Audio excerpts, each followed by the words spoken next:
എല്ലാവർക്കും നമസ്കാരം. ധ്യാത്മപഥത്തിൻ്റെ പുതിയ എപ്പിസോഡിലേക്ക് എല്ലാവർക്കും സ്വാഗതം. മഴയായതുകൊണ്ട് 2 ദിവസം വെയിറ്റ് ചെയ്ത് നോക്കി പുറത്തുനിന്ന് ഇന്നത്തെ പോലെ എടുക്കാൻ പറ്റുമെന്ന്, പക്ഷെ സാധിച്ചില്ല. ഇപ്പോൾ വീണ്ടും നമ്മൾ അകത്തേക്ക് തന്നെ വന്നു. പ്രാർത്ഥനയോട് കൂടിയിട്ട് നമുക്ക് ആരംഭിക്കാം.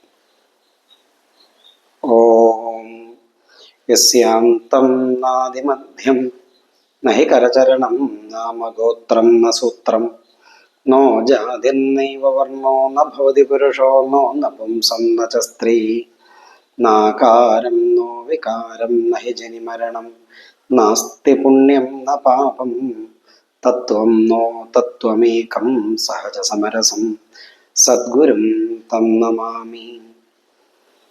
ലക്ഷ്യോൽഭ്രഷ്ടസമസ്ത ദുർഗമജനാൻ സന്മാർഗമാർഗേ നയൻ സ്വസ്പഷ്ടാമൃതതത്വപൂരിതഗിരാ സർവസ്യ സംചോദക നാനാഭാവവിചിത്രജീവിതരസാനുദ്ബോധയൻ സർവദാ ബ്രഹ്മാനന്തസുഖാനുദേശി ഭഗവൻ അധ്യാത്മമൂർത്തേ നമഃ.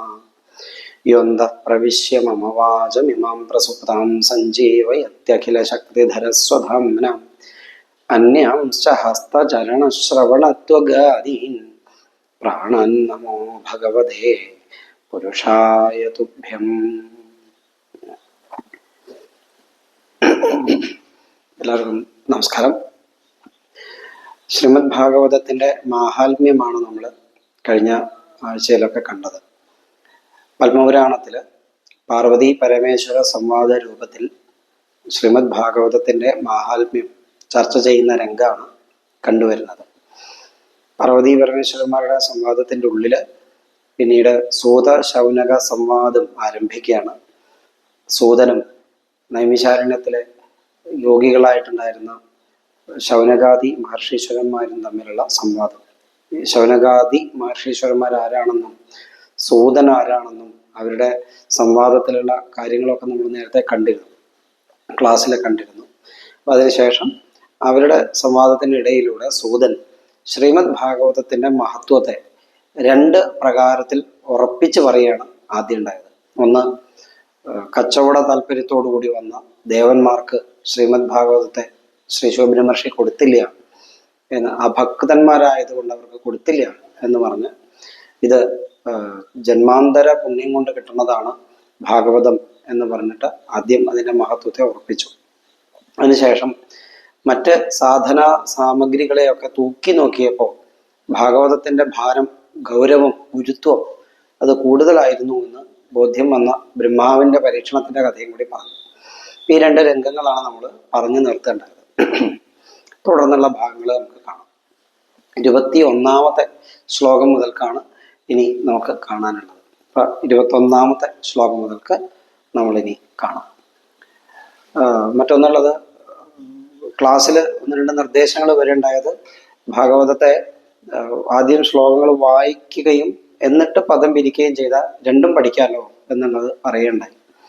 ഒരു മുൻകൂർ ജാമ്യമുള്ളത്, ഭാഗവതത്തിലെ ശ്ലോകങ്ങളെ രാഗങ്ങളൊക്കെ ചേർത്ത് ഭംഗിയായിട്ട് വായിക്കുന്ന നിരവധി ആൾക്കാരുണ്ട്. ഗുരുനാഥൻ കുറച്ച് കളിയാക്കിയിട്ട് പറയാറുള്ള ഒരു കാര്യം, ഒരു വസ്തുത, എൻ്റെ അടുത്ത് അധികം രാഗമില്ല, വൈരാഗ്യം മാത്രമേ ഉള്ളൂ. അപ്പം അതൊരു സത്യമായ കാര്യമാണ്. രാഗത്തിൽ വായിക്കാൻ എനിക്ക് ആവില്ല, കഴിയില്ല. അതറിയുന്നവർ അങ്ങനെ വായിക്കുന്നത് നല്ലതാണ്.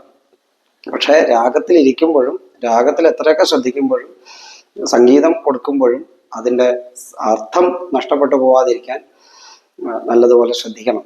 കാരണം സംഗീതാത്മകമായിട്ട് വായിച്ച് ആസ്വദിക്കുക എന്നുള്ളത് പോലെ തന്നെ, അല്ലെങ്കിൽ അതിനേക്കാൾ ഒരുപടി കൂടുതൽ പ്രാധാന്യം അതിലെ ആശയത്തെ ഉൾക്കൊള്ളുക എന്നുള്ളതും കൂടി കാണണം എന്നും കൂടി ഓർമ്മിപ്പിക്കുകയാണ്. ഏതായാലും നമുക്ക് വായന, ശ്ലോകം, ഓരോ ശ്ലോകങ്ങൾ വായിക്കുകയും അതിനുശേഷം അതിൻ്റെ പദത്തെ പരിചയപ്പെടുകയും പിന്നീട് അർത്ഥം മനസ്സിലാക്കുകയും ചെയ്യും. 21ാമത്തെ ശ്ലോകം മുതൽക്ക്.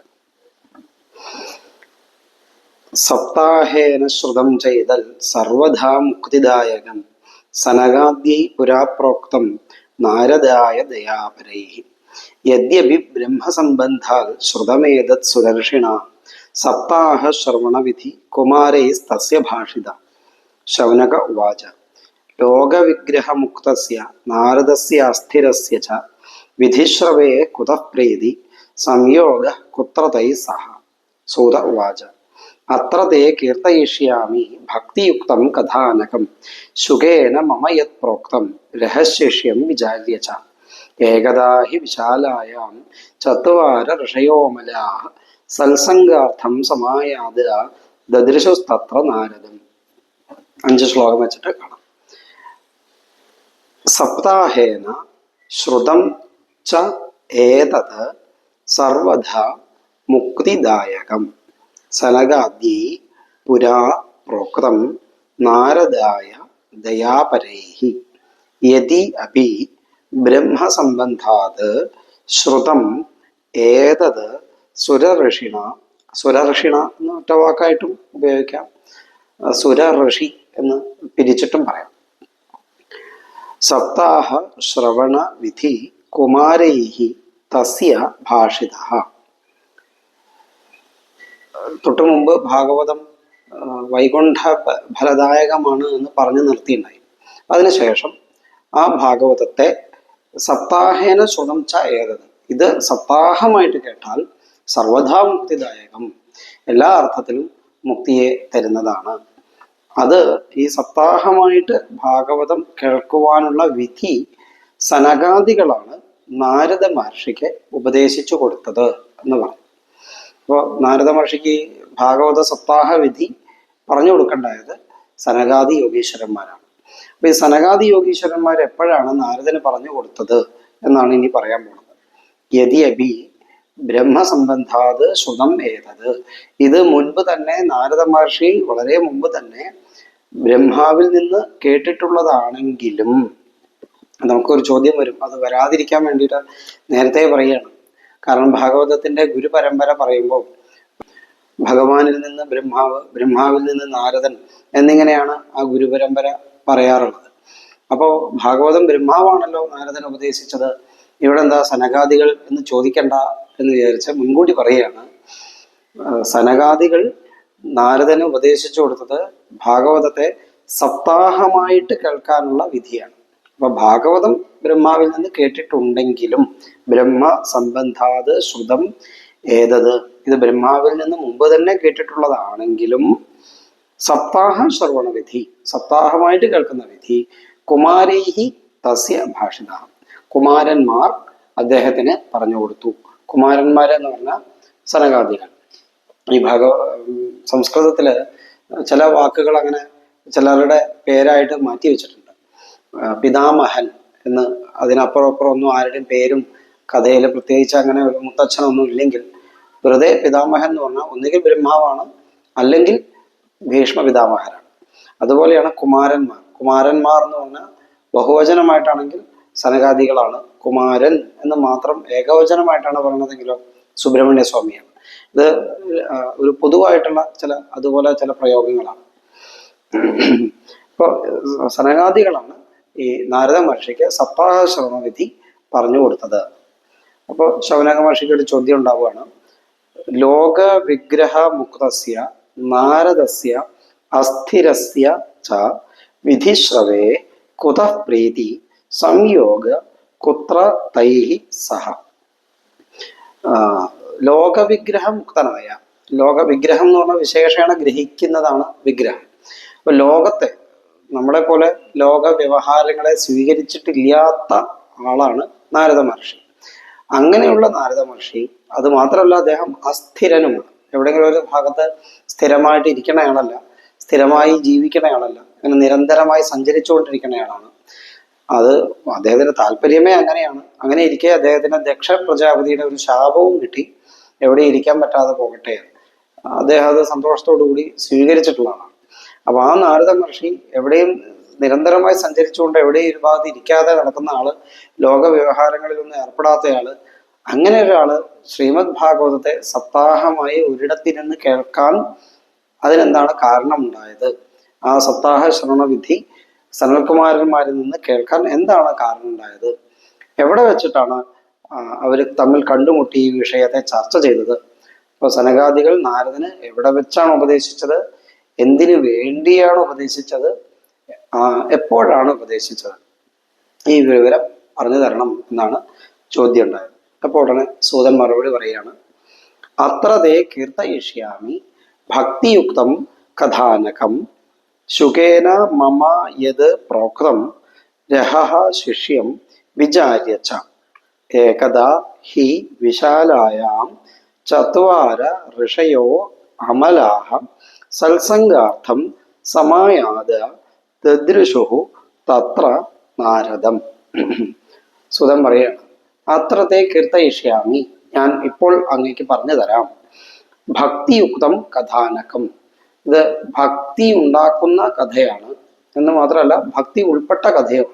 ഭക്തിയുടെ കഥയാണ് പറയാൻ പോകുന്നത്. ഈ കഥ കേട്ടാലോ ഭക്തി വർദ്ധിക്കുകയും ചെയ്യും. അങ്ങനെയുള്ളത് ഞാൻ പറഞ്ഞുതരാം. ഈ കഥ എനിക്ക് പറഞ്ഞു തന്നത് ആരാ? ശുകേന മമ യത് പ്രോക്തം. ഇത് എനിക്ക് ശ്രീ ശുകബ്രഹ്മർഷിയാണ് പറഞ്ഞു തന്നത്. പറഞ്ഞു തരാൻ ശ്രീ ശുകബ്രഹ്മർഷിയുടെ കാരണം എന്താ? രഹശിഷ്യം വിചാരിച്ച, ഞാൻ പ്രിയപ്പെട്ട ശിഷ്യനാണ്, കൂടെ എപ്പോഴുള്ള ശിഷ്യനാണ് എന്നതുകൊണ്ട് എനിക്ക് സ്നേഹത്തോടു കൂടി പറഞ്ഞു തന്ന കഥയാണ്. ഇത് ഞാൻ അങ്ങേക്കും പറഞ്ഞു തരാം. ഏകതാ ഹി വിശാലായാം, ഒരിക്കൽ വിശാലയിൽ വെച്ച്, വിശാല ബദ്രീനാഥത്തിന്റെ മറ്റൊരു പേരാണ്.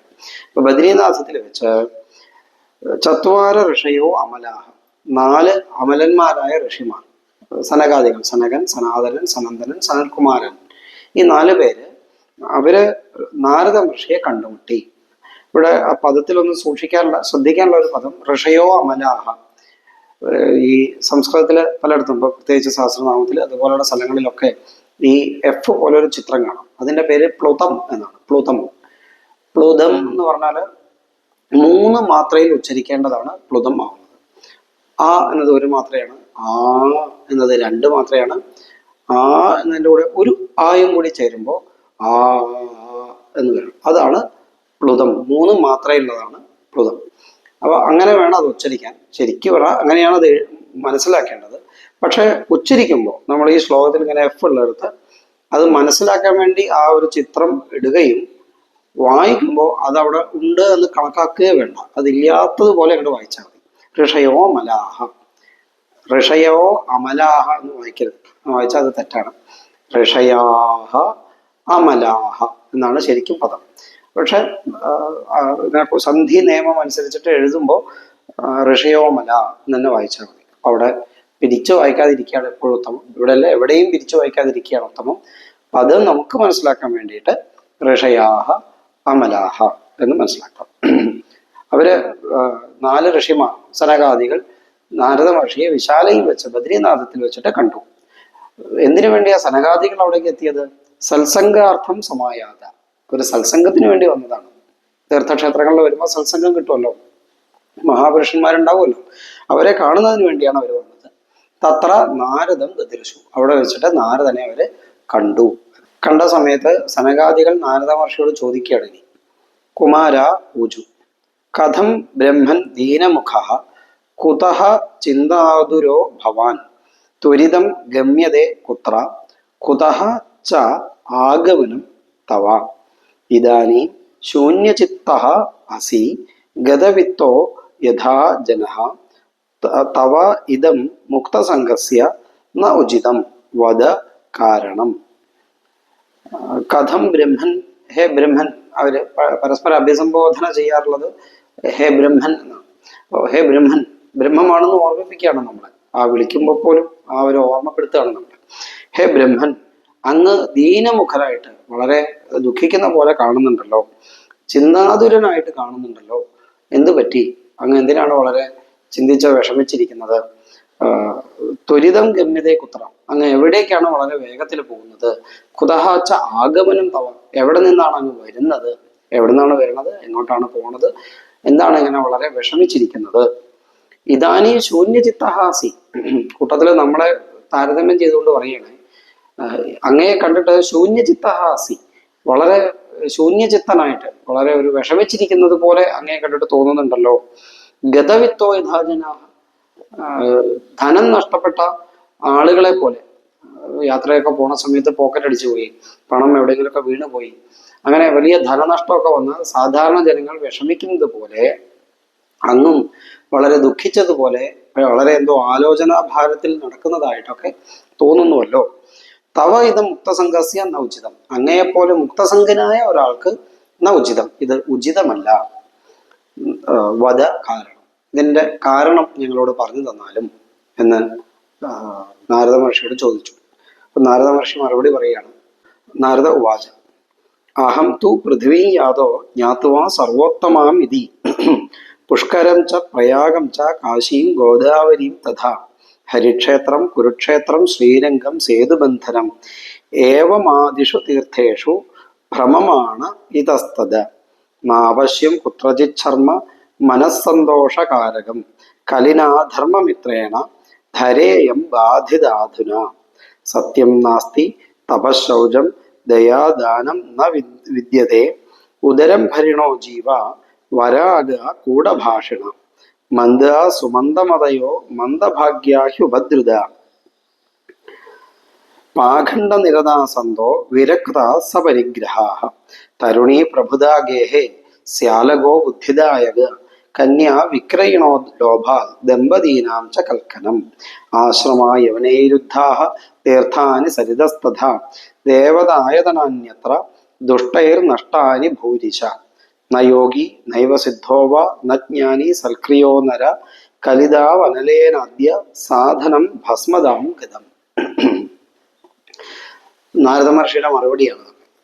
അഹം തു പൃഥിവീം യാതോ, ഞാൻ ഭൂമിയിലേക്ക് പോയി. അപ്പൊ എന്തിനു വേണ്ടിയാണ് പോയത്? എന്ത് കാരണം കൊണ്ടാണ് പോയത്? ജ്ഞാത്വ സർവോത്തമാം ഇതി, ഇത് ഏറ്റവും ഉത്തമയായതാണ് ഭൂമി എന്ന് മനസ്സിലാക്കിയിട്ട് ഞാൻ പോയി.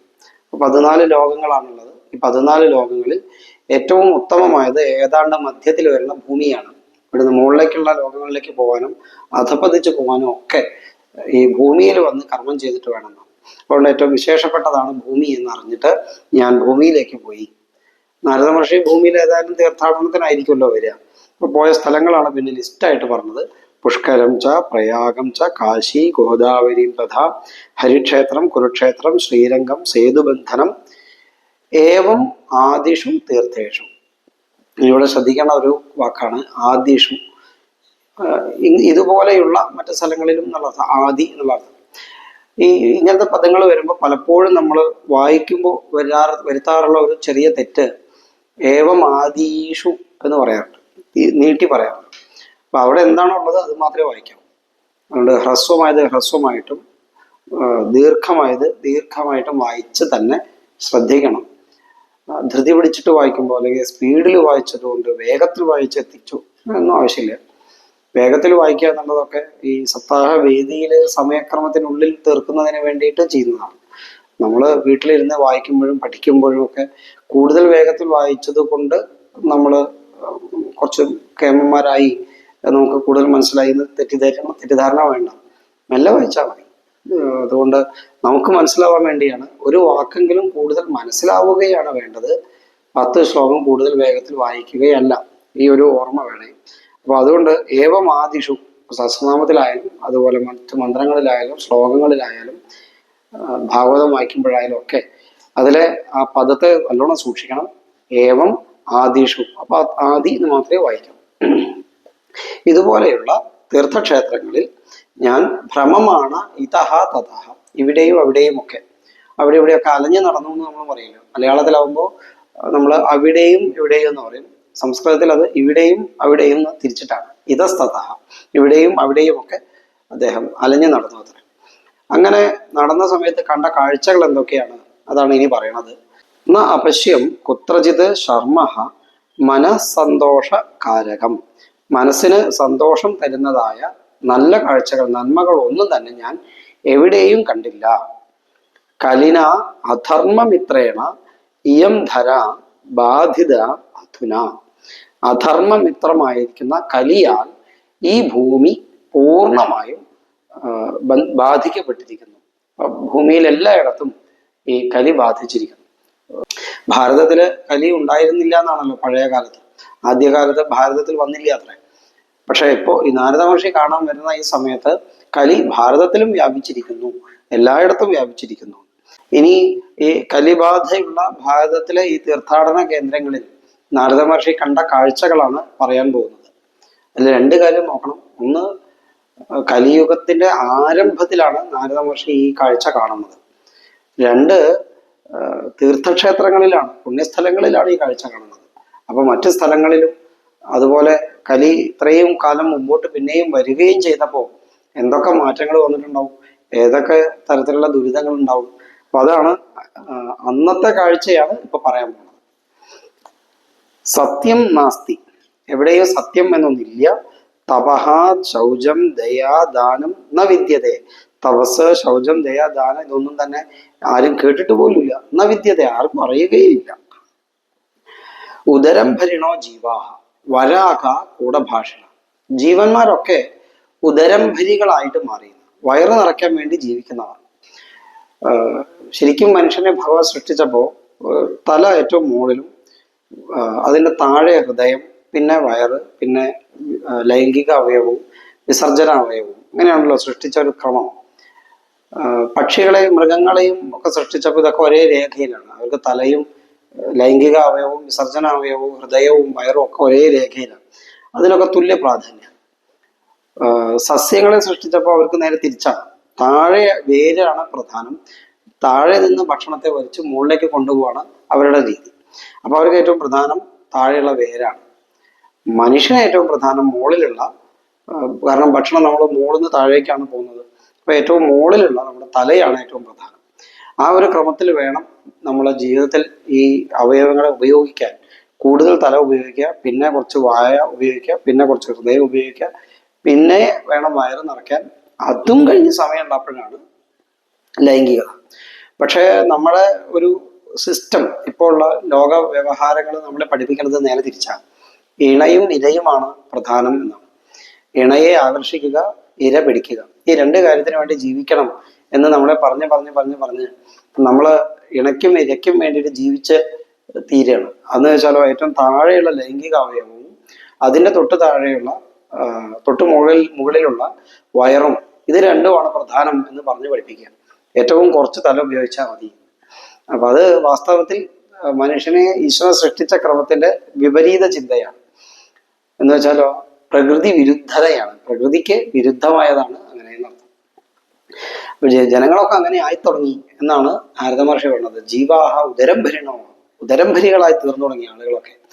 അങ്ങനെ വയറ് നിറയ്ക്കുന്നതിന് വേണ്ടിയിട്ട് വരാഹ കൂടഭാഷണ, എന്ത് കൂടഭാഷികൾ എന്ന് പറഞ്ഞാൽ എന്ത് തോന്നിവാസവും ചെയ്യാൻ, എന്ത് തോന്നിവാസവും പറയാൻ, കള്ളത്തരം പറയുന്നതിനും കള്ളത്തരവും വഞ്ചനയും ഒക്കെ ചെയ്യുന്നതിനും ഒരു മടിയും ഇല്ലാത്തവരായിട്ട് ജനങ്ങളൊക്കെ മാറി എന്ന്.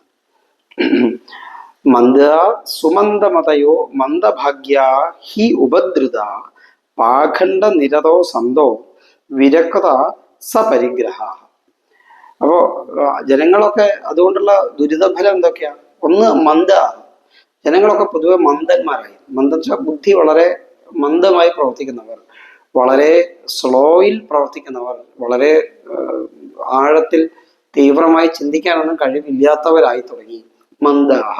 സുമന്ദമതയോ, ബുദ്ധിയും അതുപോലെ ബാക്കി ജീവിത വ്യവഹാരങ്ങളും ഒക്കെ തന്നെ വളരെ സ്ലോ ആയിട്ട് മാറി. നമ്മൾ പറയാം ഫാസ്റ്റ് ലൈഫായി എന്നാണ്.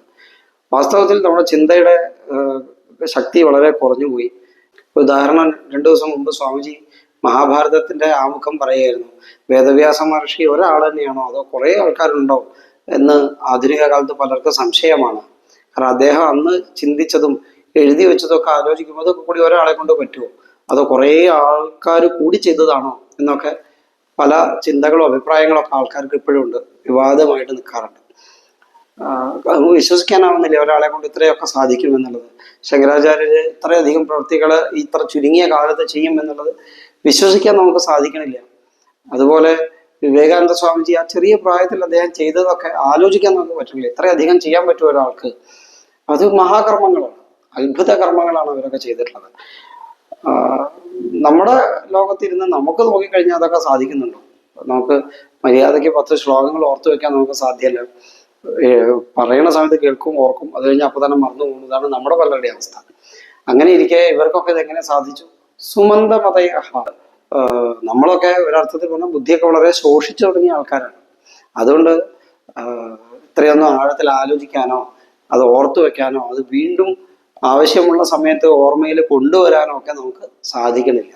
സുമന്ദമതയ മന്ദാഹ സുമന്ദമതയാഹ മന്ദഭാഗ്യ, ഭാഗ്യവും വളരെ കുറവാണ്. നമുക്ക് ഭാഗ്യവും താരതമ്യേന വളരെ കുറവാണ്. ഹി ഉപദ്രുതാഹ, പലതരത്തിലുള്ള ഉപദ്രവങ്ങളാൽ ബാധിക്കപ്പെട്ടവരുമാണ്. ഇങ്ങനെയൊക്കെയാണ് അതിൽ നിന്ന് രക്ഷപ്പെടാമെന്ന് വിചാരിച്ചിട്ട് ഏതെങ്കിലും മഹാത്മാക്കളുടെ അടുത്ത് ചെന്ന് അവരിൽ നിന്ന് വല്ലതും പഠിക്കാന്നൊക്കെ വിചാരിച്ചാലോ, അവരുടെയൊക്കെ അവസ്ഥ പാഖണ്ഡ നിരത സന്തോ, സൽപുരുഷന്മാരൊക്കെ പാഖണ്ഡ മത അനുയായികളായി മാറി തുടങ്ങി. പാഖണ്ഡ മതം എന്ന് പറഞ്ഞാൽ ശാസ്ത്രവിരുദ്ധമായത്, വേദവിരുദ്ധമായത് എന്ന് അർത്ഥം. വേദത്തിന് വിരുദ്ധമായ കാര്യങ്ങളാണ് പഠിക്കുന്നത്, വേദത്തിൽ ഇല്ലാത്തത്, ശാസ്ത്രത്തിൽ പറഞ്ഞു തരാത്തതായ കാര്യങ്ങൾ അത് വിശ്വസിക്കുകയും അത് പ്രചരിപ്പിക്കുകയും ചെയ്യുന്നവരാണ് മഹാത്മാക്കളാണ് എന്ന് നമ്മൾ വിചാരിക്കുന്നവർ പോലും. എന്ന് ശാസ്ത്രത്തെ പഠിക്കാൻ വേണ്ടത്ര പഠിക്കാനും പറ്റുന്നില്ല. പഠിച്ചതാണെങ്കിലോ നേരത്തെ പറഞ്ഞ ബുദ്ധിയുടെ കഴിവ് കുറവുകൊണ്ട് അത് ഓർക്കാനും പറ്റണില്ല. അപ്പോൾ ശാസ്ത്രവിരുദ്ധത പ്രചരിപ്പിക്കുന്ന മഹാത്മാക്കളായിട്ട് അറിയപ്പെടുന്ന ആൾക്കാർ, ലോകത്ത് ധാരാളം ശിഷ്യന്മാരുള്ള, വളരെയധികം ശാസ്ത്രത്തെ മനോഹരമായ വാക്കുകളിലൂടെ അവതരിപ്പിക്കുന്ന ആൾക്കാർ, അവർ തന്നെ ശാസ്ത്രവിരുദ്ധത പലപ്പോഴും പറയുകയാണ്. പാഖണ്ഡ നിരതാസന്തോ വിരക്ത സപരിഗ്രഹ, വൈരാഗ്യമുറച്ച് സർവസംഘ പരിത്യാഗികളായിട്ട് കാട്ടിലോ ഗുഹയിലോ ഒക്കെ ഇരിക്കേണ്ടവരാണ് എന്ന് തോന്നുന്ന ആൾക്കാരൊക്കെ അവരാവട്ടെ സപരിഗ്രഹ, അവര് പലതും ശേഖരിച്ചു വെക്കുന്നവരാണ്. വീടുണ്ടാക്കാനും കെട്ടിടങ്ങൾ ഉണ്ടാക്കാനും നാട്ടില് വലിയ ലോക സേവനത്തിന്റെ പേര് പറഞ്ഞ് സ്വന്തം കീശ വീർപ്പിക്കാനും ഒക്കെ നടക്കുന്നവര് ഇഷ്ടംപോലെ ഉണ്ട് എന്നർത്ഥം. ഇവിടെ ഒരു വലിയ അപകടമുള്ളത്, വാസ്തവത്തിൽ ലോക സേവനത്തിന് പോകുന്ന ആൾക്കാര്, വാസ്തവത്തിൽ ലോകത്തിന്റെ നന്മയെ ആഗ്രഹിച്ചിട്ട് അതിനു വേണ്ടിയിട്ട് പ്രവർത്തിക്കുന്നവരും ഉണ്ട്, അങ്ങനെയല്ലാത്ത കള്ള നാണയങ്ങളും ഉണ്ട്. വേർതിരിച്ച് നമുക്ക് മനസ്സിലാക്കാൻ ബുദ്ധിമുട്ടാണ്. ഈ ബ്ലേഡ് അത് സർജറിക്ക് ഉപയോഗിക്കാം, അതുപോലെ മറ്റുള്ളവരെ വേദനയാക്കാനും ഉപയോഗിക്കാൻ പറ്റുമല്ലോ.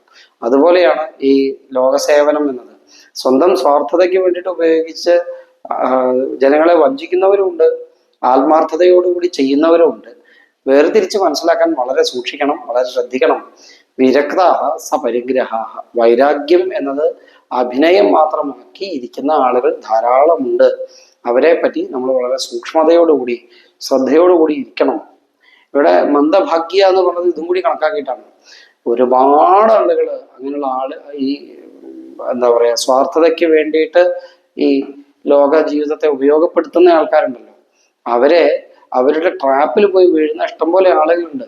മന്ദഭാഗ്യാഹ, അവരാൽ ഉപദ്രവിക്കപ്പെട്ടവരുമാണ് എന്നർത്ഥം. അപ്പോ ഇനി വീടുകളുടെ അവസ്ഥയാണെങ്കിലോ, തരുണി പ്രബുധാഗേഹ, വീടുകളിലൊക്കെ തരുണിമാരാണ് വീടിന്റെ ഭരണം നിർവഹിക്കുന്നത്. വീടിന്റെ ഭരണം ശരിക്കും നിർവഹിക്കേണ്ടത് ആരാ? വീട്ടിലെ കാരണവന്മാരാ, മുത്തശ്ശിമാരോ അല്ലെങ്കിൽ അമ്മമാരോ അല്ലെങ്കിൽ അച്ഛനപ്പൂപ്പന്മാരോ ഒക്കെയാണ് ഭരണം നിർവഹിക്കേണ്ടത്. പക്ഷെ ഇപ്പോ തരുണി പ്രഭുത, വീട്ടിലെ ഭരണമൊക്കെ നിർവഹിക്കുന്നത് ആരാ? സ്ത്രീകളാണ്, ചെറുപ്പക്കാരായ സ്ത്രീകളാണ്, തരുണിമാരാണ്, യുവതികളാണ് തീരുമാനിക്കുന്നത്. അപ്പൊ പാണ്ഡിത്യമുള്ള ആൾക്കാർ, അഥവാ അനുഭവത്തിന്റെ അറിവുള്ള വൃദ്ധരായ ആളുകൾ ഭരണം നിർവഹിക്കുന്നതിന് പകരം ചെറുപ്പക്കാരാണ് കാര്യങ്ങളൊക്കെ തീരുമാനിക്കുന്നത്. ചെറുപ്പക്കാർ തീരുമാനിക്കുന്നത് കൊണ്ട് എന്തെങ്കിലും ദോഷമുണ്ടോ എന്ന് വെച്ചാൽ, വാസ്തവത്തിൽ തീരുമാനം ചെറുപ്പക്കാരാണോ എടുക്കേണ്ടത്, ആധുനിക കാലത്തുള്ളവരാണോ എടുക്കേണ്ടത്, അല്ല മുതിർന്നവരാണോ എടുക്കേണ്ടത്? അങ്ങനെ തീരുമാനം എടുക്കാനുള്ള യോഗ്യത ഏതെങ്കിലും ഒരു കൂട്ടർക്ക് മാത്രമായിട്ട് നിക്ഷിപ്തമല്ല. വീടുകളിലെ കാര്യങ്ങൾ, നിത്യനിദാന കാര്യങ്ങളൊക്കെ ചർച്ച ചെയ്യുമ്പോൾ രണ്ടു കൂട്ടരുടെയും ഒരുപോലെയുള്ള അഭിപ്രായങ്ങൾക്ക് അനുസരിച്ചിട്ട് വേണം എടുക്കാൻ. അതിപ്പോൾ ഒരു സംഘടനയിലായാലും വ്യക്തി ജീവിതത്തിലായാലും കുടുംബജീവിതത്തിലായാലും ഒക്കെ അത് വേണം. ചെറുപ്പക്കാരുടെ കയ്യിൽ പുതിയ പുതിയ അറിവുകൾ, കാലത്തിനനുസരിച്ചിട്ടുള്ള പുതിയ ടെക്നോളജിയെ കുറിച്ചും അറിവൊക്കെ ഉണ്ടാവും. മുതിർന്ന ആൾക്കാരുടെ കയ്യിലാവട്ടെ അനുഭവത്തിന്റെ പക്വതയുണ്ട്. ഇത് രണ്ടും ഒരുപോലെ കൂടി ചേരുമ്പോഴാണ് നന്നാവും. അപ്പൊ ഏതെങ്കിലും ഒരു കൂട്ടർ എടുക്കുന്ന തീരുമാനം മാത്രമാണ് ശരി എന്ന് വാശി പിടിക്കുന്നത്, അത്ര നന്നല്ല, അതല്ല ഉദ്ദേശിക്കുന്നത്. പക്ഷെ ഇവിടെ തരുണിമാരിൽ മാത്രമാണ് പ്രഭുക്കന്മാരായിട്ടിരിക്കുന്നത്, അത് ശരിയല്ല. സ്യാലകോ ബുദ്ധിദായക എന്ന് മാത്രമല്ല, ഈ തീരുമാനം എടുക്കാൻ വേണ്ടി അഭിപ്രായം പറയുന്ന തരുണിമാർക്ക് ബുദ്ധി ഉപദേശിച്ചു കൊടുക്കുന്നത് ആരാ? അവരുടെ സഹോദരന്മാരാണ് അത്ര. എന്ന് വെച്ചാലോ, ഇവിടെ നമ്മുടെ ഒരു കുടുംബാന്തരീക്ഷത്തിൽ നിന്നിട്ട് കാര്യം പറയുകയാണ്. വിവാഹം കഴിഞ്ഞാൽ ഭാര്യയും ഭർത്താവും അവരുടെ അച്ഛനമ്മമാരും കുട്ടികളും പേരക്കുട്ടികളും ഒക്കെ ആയിട്ട്, അതാണല്ലോ കുടുംബം. ആ കുടുംബത്തിൽ പുറത്തു നിന്നുള്ള ആളാണ് വിവാഹം കഴിച്ചു കൊണ്ടുവന്നിട്ടുള്ള പെൺകുട്ടിയുടെ സഹോദരൻ. അദ്ദേഹം എന്തെങ്കിലും അഭിപ്രായം പറയണതനുസരിച്ചിട്ടാണ് ഈ കുടുംബത്തിലെ കാര്യങ്ങൾ തീരുമാനിക്കുന്നതെങ്കിൽ അതിന്റെ ഏറ്റവും ഉത്തമമായ ഉദാഹരണമായിട്ട് കാണിച്ചു തന്നിട്ടുള്ളത് മഹാഭാരതത്തിലെ ശകുനിയുടെയും ഗാന്ധാരിയുടെയും കഥയാണ്. ശകുനി പറഞ്ഞു കൊടുക്കുന്ന ഉപദേശങ്ങൾക്കനുസരിച്ച് ജീവിച്ചിട്ട് അവസാനം യുദ്ധക്കളത്തില് ഭീമസേനന്റെ ഗദാപ്രഹാരമേറ്റ് ദുര്യോധനൻ വീണ് കിടക്കുന്നിടത്തു നിന്നാണ് ഭാഗവതം കഥ പറയാൻ ആരംഭിക്കുന്നത്. അപ്പൊ അതുപോലത്തെ അവസ്ഥ വരരുത് എന്നാണ് ഇവിടെ സൂചിപ്പിക്കുന്നത്. ധൃതരാഷ്ട്രര് ശകുനിയുടെ വാക്ക് കേട്ടിട്ട് സ്വന്തം ജീവിതവും തൻ്റെ കുട്ടികളുടെ ജീവിതവും ഒക്കെ തുലച്ചു കളഞ്ഞു. ആ ശകുനിയുടെ ഒരു പ്രതിജ്ഞ തൻ്റെ കുടുംബം പോലെ തൻ്റെ സഹോദരി വിവാഹം കഴിച്ചു കൊണ്ടുപോയ, ബലമായിട്ട് പിടിച്ചു കൊണ്ടുപോയ ആ ധൃതരാഷ്ട്രരുടെ, ഭീഷ്മരുടെ ആ പരമ്പര, ആ ധൃതരാഷ്ട്രരുടെ കുടുംബം അതുപോലെ തകർന്നു പോകട്ടെ എന്നുള്ള പ്രതിജ്ഞയുടെ ഫലമാണ് കുരുക്ഷേത്ര യുദ്ധവും ഒടുവിലെ ഭീമസേനന്റെ ഗദാപ്രഹാരമേറ്റിട്ട് തുടയെല്ല് തകർന്ന് മരണാസന്നനായിട്ട് കിടക്കുന്ന ദുര്യോധനനെ കാണിച്ചിട്ടാണ് ഭാഗവതം കഥ പറയാൻ തുടങ്ങുന്നത് തന്നെ. അപ്പൊ ആ ഒരു രംഗം മുഴുവൻ ഉണ്ടാക്കി തീർത്തത് ശകുനിയുടെ ബുദ്ധി ഉപദേശമാണ്. അതുപോലെ കുടുംബങ്ങളിൽ സംഭവിക്കരുത്. കുടുംബത്തിലെ അകത്തുള്ളവർ വേണം അവിടുത്തെ കാര്യങ്ങൾ തീരുമാനിക്കാനും ചർച്ച ചെയ്യാനും എന്നാണ് ഉദ്ദേശിച്ചത്. അങ്ങനെ അല്ലാതെ നടക്കുന്നു എന്നാണ് ഇവിടുത്തെ സൂചന. തരുണി പ്രഭുത ഗേഹേ സ്യാലഗോ ബുദ്ധിദായക കന്യാ വിക്രയിണോ ലോഭാത്, ലോഭം കൊണ്ട്, ദുരാഗ്രഹം കൊണ്ട് സ്വന്തം പെൺകുട്ടികളെ വിൽക്കുന്നു. മക്കളെ വിൽക്കുക, കുട്ടികളെ കൊല്ലുന്നതും കുട്ടികളെ മറ്റുള്ളവർക്ക് കാഴ്ചവെക്കുന്നതും കാശിന് വിൽക്കുന്നതും ഒക്കെ ഇന്നിപ്പോ ഒരു പുതിയ സംഭവമേ അല്ലാണ്ടായി. മുമ്പൊക്കെ അത് പറയുമ്പോൾ ആൾക്കാർ അത്ഭുതത്തോടു കൂടിയിട്ട് എവിടെയോ നടക്കുന്നതായിരുന്നു. പക്ഷെ അത് ഇന്ന് നമ്മുടെ നാട്ടിൽ തന്നെ സാധാരണ സംഭവമായിട്ട് മാറിക്കഴിഞ്ഞു. സ്വാർത്ഥതയ്ക്ക് വേണ്ടി സ്വന്തം കുട്ടികൾ, മക്കൾ എന്ന സ്നേഹം അതുപോലും ഇല്ലാതെയാവുന്നു എന്നത്. അപ്പൊ അത് കന്യാ വിക്രയണ ലോഭാത്, ആ ഒരു അവസ്ഥ ലോകത്തുണ്ട്, ഉണ്ടായിക്കൊണ്ടിരിക്കുന്നു എന്നാണ് നാരദ മഹർഷി പറയുന്നത്. ദമ്പതിനാംച കൽക്കലം, ദമ്പതിമാര് തമ്മിലുള്ള കലഹം. നാരദ മഹർഷി അത്ഭുതത്തോടു കൂടി പറയാ, ഭാര്യയും ഭർത്താവും ഒക്കെ തമ്മിൽ വഴക്കടിക്കാറുണ്ട് അത്രേ. ഇന്നിപ്പോ അത് സാധാരണ സംഭവമായി. അന്ന് അത് അത്ഭുതമായിട്ട് അദ്ദേഹം പറയുകയാണ്. ആശ്രമ യവനൈഹി രുദ്ധ, ഇനി ഇതിൽ നിന്നൊക്കെ രക്ഷപ്പെടാൻ വേണ്ടിയിട്ട് നാട് വിട്ടു പോവാം, ഏതെങ്കിലുമൊക്കെ ആശ്രമങ്ങളിൽ പോയിട്ടിരിക്കാന്ന് വിചാരിച്ചാൽ അവിടുത്തെ അവസ്ഥ എന്താന്ന്. ആശ്രമാഹ യവനൈഹി രുദ്ധാഹ തീർത്ഥാനി സരിതഹ തഥാ, ആശ്രമങ്ങളൊക്കെ യവനന്മാരാൽ രോധിക്കപ്പെട്ടിരിക്കുന്നു. ആശ്രമങ്ങളിലൊക്കെ യവനന്മാരാണ് ഇരിക്കുന്നത്. യവനന്മാരെന്ന് വെച്ചാൽ വിദേശികൾ അർത്ഥം, ഫോറിനേഴ്സ്. നമുക്കൊക്കെ അറിയാലോ, വിവിധപ്പെട്ട ആശ്രമങ്ങളിലൊക്കെ വിദേശികളാണ് കൂടുതലുള്ളത്. ഭാരതീയരെക്കാൾ കൂടുതൽ അവരാണുള്ളത്. തീർത്ഥാനി സരിതഹ തഥ, തീർത്ഥക്ഷേത്രങ്ങളിലും അവർ അങ്ങനെ തന്നെയാണുള്ളത്. ഇപ്പൊ കാശിയിൽ പോയാലും വൃന്ദാവനത്തിൽ പോയാലും രമണാശ്രമത്തില് തിരുവണ്ണാമലയിൽ പോയാലും ഒക്കെ നമ്മുടെ അനുഭവമാണ്. അവിടെയൊക്കെ നമ്മളെ ആൾക്കാരുള്ളതിനേക്കാൾ കൂടുതൽ വിദേശത്തുനിന്ന് വന്ന ആൾക്കാരെ നമുക്ക് കാണാം. ഹരിദ്വാറിലും ഇന്ത്യയിലും ഒക്കെ നമുക്ക് അതങ്ങനെ കാണാറുണ്ട്. അപ്പൊ അങ്ങനെയാണ് അവിടുത്തെ അവസ്ഥ. അപ്പൊ ഇവിടുന്ന് രക്ഷപ്പെട്ട അവിടെ എവിടെയെങ്കിലും പോയി ഇരിക്കാന്ന് വിചാരിച്ചാലോ, ആശ്രമങ്ങളിലൊക്കെ ഈ യവനന്മാര് നടന്നിരിക്കുകയാണ്. പോട്ടെ, ഇനി നമ്മള് വല്ല ക്ഷേത്രങ്ങളിലെങ്ങാനും പോയിട്ടിരിക്കാന്ന് വിചാരിച്ചാലോ, ദേവതാ ആയതനാനി അത്ര, ദേവതകളുടെ ഇരിപ്പിടങ്ങൾ, ക്ഷേത്രങ്ങൾ മുഴുവൻ എന്താ അവസ്ഥ. ദുഷ്ടൈഹി നഷ്ടാനി ഭൂരിശ, ദുഷ്ടന്മാരാൽ നശിപ്പിക്കപ്പെട്ടിരിക്കുന്നു. വളരെയധികം ക്ഷേത്രങ്ങൾ ദുഷ്ടന്മാരാൽ നശിപ്പിക്കപ്പെട്ടിരിക്കുന്നു. ഒരു കാലത്ത് മുഗൾ ഭരണാധികാരികളും മുസ്ലിം ഭരണാധികാരികളും ഒക്കെ ഉണ്ടായിരുന്ന കാലത്ത് ടിപ്പുവിൻ്റെ ഒക്കെ പടയോട്ടം ഒക്കെ നമ്മൾ ധാരാളം കേട്ടിട്ടുണ്ട്. അങ്ങനെയൊക്കെ നമ്മുടെ നാട്ടില് നിരവധി ക്ഷേത്രങ്ങൾ തകർക്കപ്പെട്ടിട്ടുണ്ട്.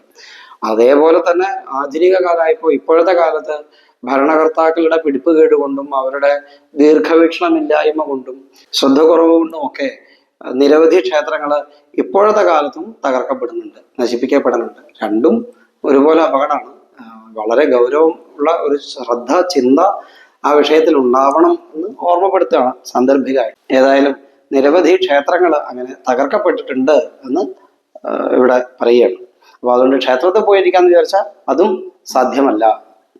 ഇനി വേറെ എവിടെയെങ്കിലുമൊക്കെ പോവാന്ന് വിചാരിച്ചാലോ, നയോഗി നൈവ സിദ്ധോവ നജ്ഞാനി സൽക്രിയോ നരഹ കലി ദാവാനലേന അദ്യ സാധനം ഭസ്മദാം ഗതം.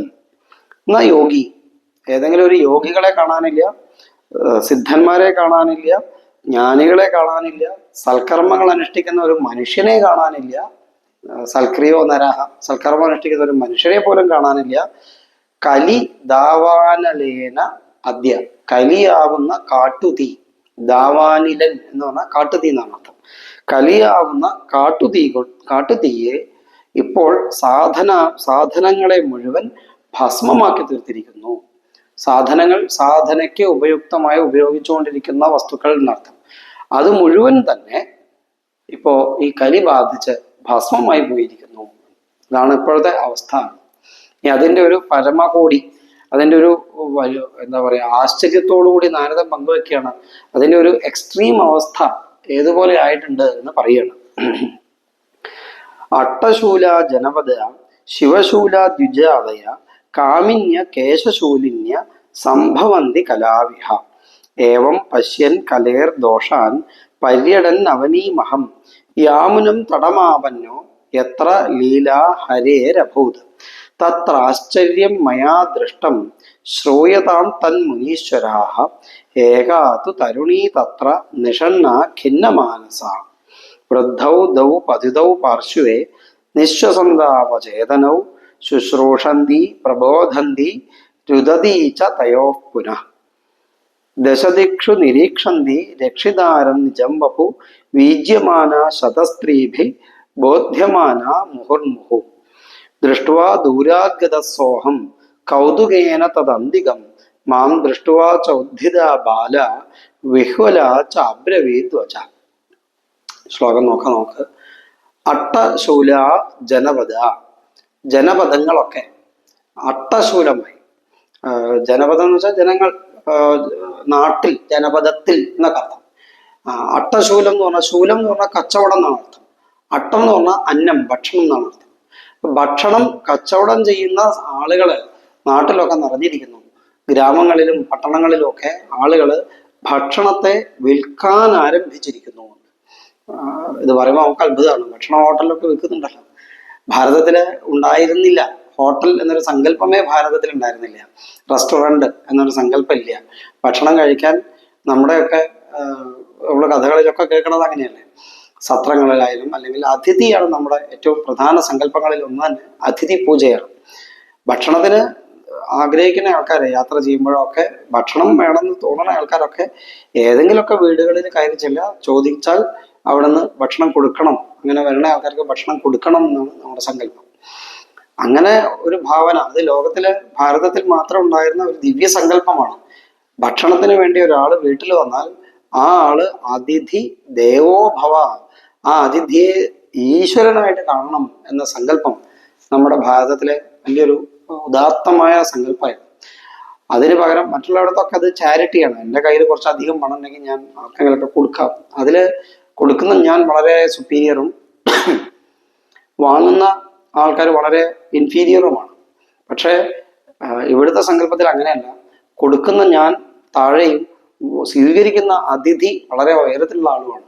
അങ്ങനെയായിരുന്നു നമ്മുടെ ഭാവന എന്നർത്ഥം. അവിടെ നിന്ന് ഈ ഭക്ഷണം കാശ് കൊടുത്തു വാങ്ങുന്ന അവസ്ഥയിലേക്ക് എത്തി എന്ന് പറയുകയാണ്. അധപതനത്തിന്റെ അങ്ങേയറ്റത്തെത്തിയതിനെ കുറിച്ച് നാരദ മഹർഷിയുടെ ആശ്ചര്യമാണ്. അട്ടശൂല ജനപദ ശിവശൂല ദ്വിജാതയ, ദ്വിജന്മാരൊക്കെ ബ്രാഹ്മണന്മാരായ ആളുകൾ, വൈദികന്മാരായ ആളുകളൊക്കെ വേദത്തെ, അറിവിനെ കാശിന് കച്ചവടം ചെയ്യാൻ തുടങ്ങി. ഇത്ര രൂപയ്ക്ക് എന്നുള്ള നിലയ്ക്ക് അതിനെ കച്ചവടം ചെയ്യാൻ തുടങ്ങിയ അറിവിനെ, നമ്മുടെ പാരമ്പര്യമായ ശാസ്ത്രത്തെ, അറിവിനെ കച്ചവടച്ചരക്കാക്കി മാറ്റി. കാമിന്യ കേശശൂലിന്യ, കാമിനിമാരാവട്ടെ സ്ത്രീകളാവട്ടെ തലമുടി എന്നുള്ളതുകൊണ്ട് ഇവിടെ ഉദ്ദേശിക്കുന്നത് കേവലം മുടി എന്നുള്ള അർത്ഥത്തിൽ മാത്രമല്ല, ശരീരത്തെ കച്ചവടച്ചരക്കാക്കി മാറ്റി, ലൈംഗികതയ്ക്ക് വേണ്ടി സ്വന്തം ശരീരത്തെ കൊടുക്കുന്ന ആൾക്കാരാക്കിയിട്ട് മാറ്റി, പണത്തിന് വേണ്ടിയിട്ട് അത് കച്ചവടം ചെയ്യുന്നവരാക്കിയിട്ട് മാറ്റി എന്നുള്ള അർത്ഥത്തിലാണ്. അപ്പോൾ കാമിനിമാരൊക്കെ സ്വന്തം ശരീരത്തെ തന്നെ കച്ചവടച്ചരക്കാക്കിയിട്ട് മാറ്റി. ഇങ്ങനെയൊക്കെ സംഭവന്തി കലാവിഹ, കലികാലത്ത് എങ്ങനെയൊക്കെ സംഭവിക്കും അത്രേ. നമ്മൾ പറയാറില്ലേ ഇതൊക്കെ കാലം കലിയായി, അതിൻ്റെ കുഴപ്പമാണെന്ന്. അതുപോലെ നാരദ മഹർഷി പറയാണ്, ആളുകൾ ഭക്ഷണം കച്ചവടം ചെയ്യുന്നവരും അറിവിനെ കച്ചവടം ചെയ്യുന്നവരും സ്വന്തം ശരീരത്തെ കച്ചവടം ചെയ്യുന്നവരും ഒക്കെ ആയിട്ട് മാറി ജനങ്ങളൊക്കെ. ഇങ്ങനെ ഏവം പശ്യൻ കലേഹെ ദോഷാൻ പര്യടൻ അവനീം അഹം യാമുനം തടം ആപന്നഃ യത്ര ലീലാ ഹരേഹ അഭൂത്. ഇങ്ങനെ ഏവം പശ്യൻ, ഇങ്ങനെ കണ്ടിട്ട്, കലേഹേ ദോഷാൻ, ഈ കലിയുടെ ദോഷങ്ങളെയൊക്കെ ഇങ്ങനെ കണ്ടുകൊണ്ട് ഞാൻ ഭൂമിയിൽ പര്യടനം ചെയ്തുകൊണ്ട് സഞ്ചരിച്ചുകൊണ്ട് യാമുനം തടം ആപന്നഃ യത്ര ലീലാ ഹരേഹേ അഭൂത്, എവിടെയാണോ ഹരിയുടെ ലീല നടന്നത് ആ യമുനാ തീരത്ത് എത്തിച്ചേർന്നു.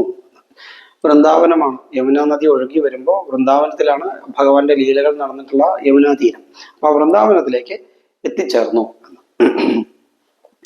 തത്ര ആശ്ചര്യം മയാ ദൃഷ്ടം ശ്രൂയതാം തത് മുനീശ്വരാഃ ഏകാ തു തരുണീ തത്ര നിഷണ്ണ ഖിന്നമാനസ.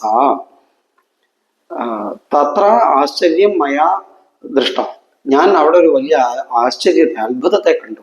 എന്താ അത്? ശ്രൂയതാം തത് മുനീശ്വരാഃ, അത് ഞാൻ പറഞ്ഞുതരാം, നിങ്ങൾ കേൾക്കൂ. എന്താ ഞാൻ കണ്ട അത്ഭുതം? ഏകാത്തു തരുണീ തത്ര നിഷണ്ണ, അവിടെ ഒരു പെൺകുട്ടി അവിടെ ഇരിക്കുന്നുണ്ടായിരുന്നു. ഖിന്നമാനസ, വളരെ വേദനിച്ചുകൊണ്ട് അവിടെ ഒരു പെൺകുട്ടി ഇരിക്കുന്നുണ്ടായിരുന്നു. അതിലിപ്പോ എന്താ അത്ര ആശ്ചര്യം? ഒരു പെൺകുട്ടി അവിടെ വിഷമിച്ചിരിക്കുന്നത് കണ്ടു, അതിലെന്താ ആശ്ചര്യം? ആശ്ചര്യം അതല്ല, അത് കഴിഞ്ഞിട്ടുള്ള ആ രംഗമാണ് ആശ്ചര്യമായിട്ടുള്ളത്. വൃദ്ധൗ ദൗ പതിതൗ പാർശ്വേ നിശ്വസന്തൗ അചേതനൗ ശുശ്രൂഷന്തി പ്രബോധന്തി രുദതീച്ച തയോഹോ പുരഹ. വൃദ്ധൗ ദൗ പതിതൗ പാർശ്വേ, ആ പെൺകുട്ടിയുടെ രണ്ട് വശങ്ങളിലായിട്ട് രണ്ട് വൃദ്ധന്മാര് കിടക്കുന്നുണ്ടായിരുന്നു. കിടക്കച്ച വീണെടുക്കുന്നുണ്ടായിരുന്നു. പതിതം എന്ന് പറഞ്ഞാൽ വീണെടുക്കുന്നുണ്ടായിരുന്നു. രണ്ട് വൃദ്ധന്മാര് ആ പെൺകുട്ടിയുടെ വശങ്ങളിലായിട്ട് വീണ് കിടക്കുന്നുണ്ടായിരുന്നു. നിശ്വസന്തവും അചേതനവും, അവരുടെ അവസ്ഥ എങ്ങനെയാണ്? നിശ്വസന്തവും, ദീർഘശ്വാസം വിട്ടുകൊണ്ടിരിക്കുകയാണ്. ശ്വാസം മുട്ടുന്നത് പോലെ, മരണത്തെ മുമ്പിലെത്തിയതുപോലെ വളരെ ദീർഘമായിട്ട് ശ്വാസം വലിച്ചുകൊണ്ടിരിക്കുകയാണ്. അചേതനവും, യാതൊരു തരത്തിലുള്ള ചേതനയും അവരുടെ ശരീരത്തിലില്ല, ഒരു ചലനവും അവർക്കില്ല. ശുശ്രൂഷന്തി പ്രബോധന്തി ച തയോഹോ പുരഹ, ഈ പെൺകുട്ടിയാവട്ടെ അവരുടെ അടുത്തിരുന്നിട്ട് അവരെ വീശി കൊടുക്കുകയും അവർക്ക് പലതരത്തിലുള്ള ശുശ്രൂഷകൾ ചെയ്തുകൊണ്ട് അവരെ പ്രബോധന്തി, ഇടയ്ക്കിടയ്ക്ക് വിളിച്ചുണർത്താൻ ശ്രമിക്കുകയൊക്കെ ചെയ്തുകൊണ്ട് ആ പെൺകുട്ടി അടുത്തിരിക്കുകയും ഉണ്ടായിരുന്നു. ഇതാണ് കണ്ട കാഴ്ച. അത് മാത്രമല്ല, അവരുടെ ചുറ്റുപാടുമായിട്ട് ദശദിക്ഷു നിരീക്ഷന്തി രക്ഷിതാരം നിജം വപു വീജ്യമാന ശതസ്ത്രീഭിः ബോധ്യമാന മുഹുർമുഹു. ദശദിക്ഷു നിരീക്ഷന്തി, ഈ പെൺകുട്ടിയാവട്ടെ 10 ദിക്കിലേക്ക് നോക്കുകയാണ്. 4 ദിക്കുകൾ, തെക്ക് കിഴക്ക് വടക്ക് പടിഞ്ഞാറ് 4 ദിക്കുകളും അതിൻ്റെ 4 കോർണറുകളും, തെക്ക് കിഴക്ക് വടക്ക് പടിഞ്ഞാറ് എന്നിങ്ങനെ അങ്ങനെയുള്ള 4 കോർണറുകളും, അത് 8 ദിക്കായി. മുകളിലും താഴെയാവുമ്പോൾ 9ഉം 10ഉം ആയി. അങ്ങനെ 10 ദിക്കിലേക്കും ആ പെൺകുട്ടി നോക്കിക്കൊണ്ടിരിക്കുകയാണ്. തന്നെ രക്ഷിക്കാൻ, ഈ അപകടത്തിൽ നിന്ന് തന്നെ രക്ഷിക്കാൻ ആരെങ്കിലുമൊക്കെ വരുന്നുണ്ടോ എന്ന് ആ പെൺകുട്ടി 10 ദിക്കിലേക്ക് നോക്കിക്കൊണ്ടിരിക്കുകയാണ് അത്ര.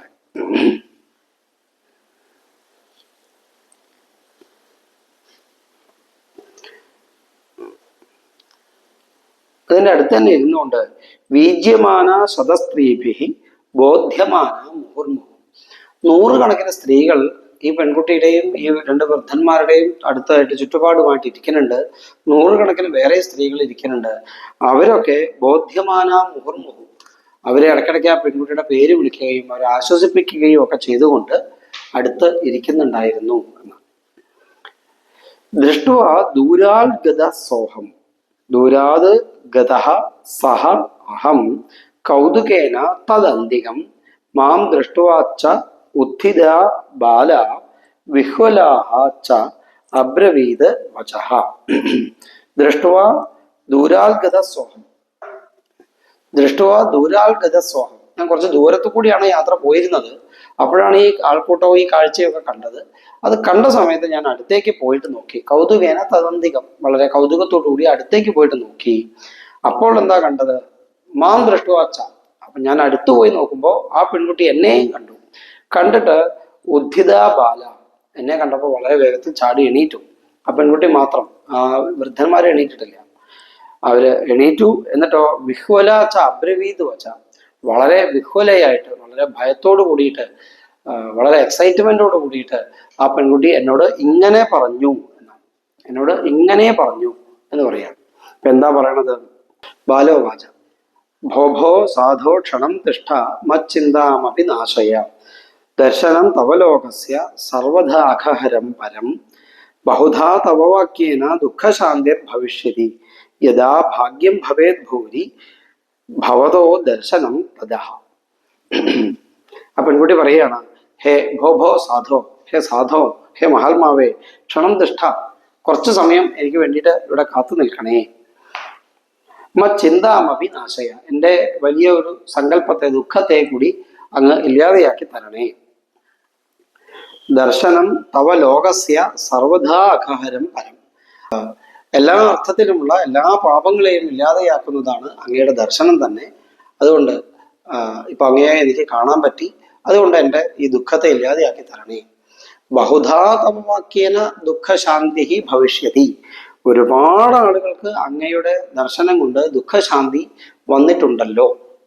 യഥാ ഭാഗ്യം ഭവേത് ഭൂരി, വലിയ ഭാഗ്യം വന്നു ചേരുമ്പോഴാണ് ഭവതോ ദർശനം, അങ്ങയെ കാണാൻ സാധിക്കുക. അങ്ങയെ കാണാൻ സാധിക്കുന്നത് വലിയ ഭാഗ്യമുള്ളപ്പോഴാണ്, അല്ലാത്തപ്പോൾ അങ്ങയെ കാണാൻ പറ്റില്ലല്ലോ. അതുകൊണ്ട് ഇപ്പോൾ അങ്ങ് എൻ്റെ മുമ്പിൽ വന്നിരിക്കുന്നു.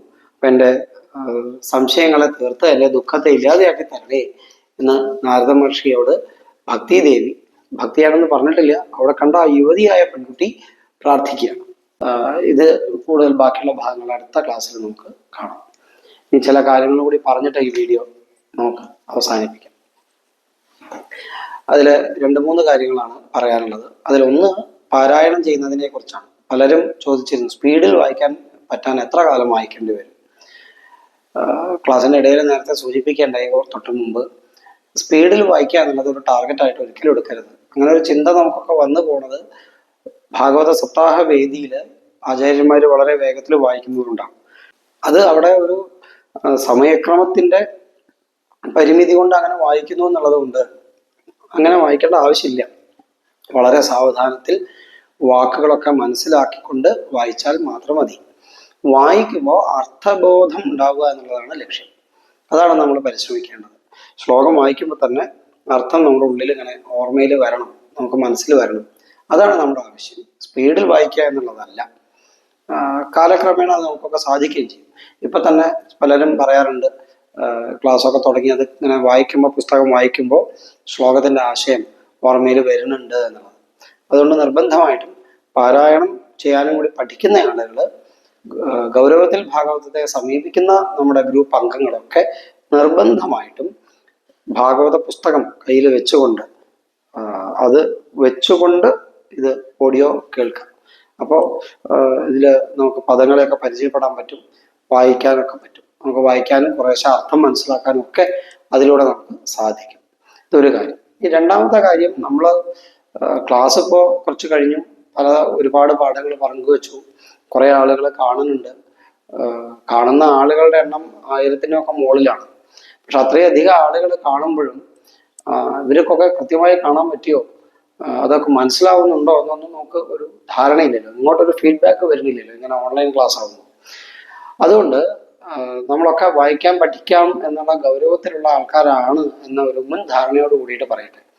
അങ്ങനെ അല്ലാത്ത ആളുകളൊക്കെ നിർബന്ധമായിട്ടും നമ്മൾ ഇതുവരെ എടുത്ത ഭാഗങ്ങൾ, വന്ദന ശ്ലോകങ്ങൾ മുതൽ ഇപ്പോൾ നിർത്തിയ 44-ാമത്തെ ശ്ലോകം വരെയുള്ള ഭാഗങ്ങൾ 1-2 ഫയലായിട്ട് വായിച്ച് നമ്മുടെ ഗ്രൂപ്പിൽ പോസ്റ്റ് ചെയ്യാം. അപ്പൊ ഇത് ഈ വീഡിയോ കൂടി ഇടുന്നതോട് കൂടിയിട്ട് നാളെ ഗ്രൂപ്പ് ഓപ്പൺ ആക്കി വെക്കാം. എല്ലാവർക്കും കിട്ടാൻ പാകത്തിന്, എല്ലാവർക്കും മെസ്സേജ് അയക്കാൻ പാകത്തിന് റെഡിയാക്കി വെക്കാം.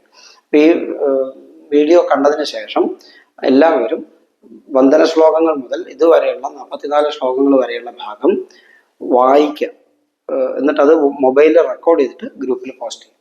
അങ്ങനെ മൊബൈൽ റെക്കോർഡിങ് ഓഡിയോ ആയിട്ട് ഇട്ടാൽ മതി. വീഡിയോ വേണം നിർബന്ധമൊന്നുമില്ല. വീഡിയോ ഒക്കെ അതിൻ്റെ പല ബുദ്ധിമുട്ടുകളുണ്ട്, ഡാറ്റ ഒക്കെ കൺസ്യൂം ചെയ്യണം. അതുകൊണ്ട് ഓഡിയോ മാത്രമായിട്ട് ഇട്ടാൽ മതി. മെസ്സേജ് പോലെ ടൈപ്പ് ചെയ്തിട്ട് ഇടുക. അപ്പം നമ്മൾ ആർക്കൊക്കെ പഠിച്ചു എന്നുള്ളത് പരീക്ഷിച്ച് നോക്കാൻ വേണ്ടി കൂടിയാണ്. അതോടൊപ്പം തെറ്റുണ്ടെങ്കിൽ, ആർക്കെങ്കിലുമൊക്കെ തെറ്റുണ്ട് വായിച്ചെന്നുണ്ടെങ്കിൽ പേഴ്സണലായിട്ട് തിരുത്താം.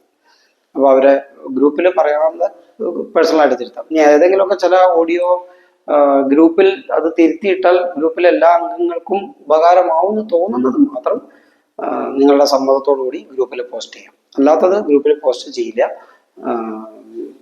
പേഴ്സണലായിട്ട് തിരുത്താനുള്ളത് പേഴ്സണലായിട്ട് അയക്കണം.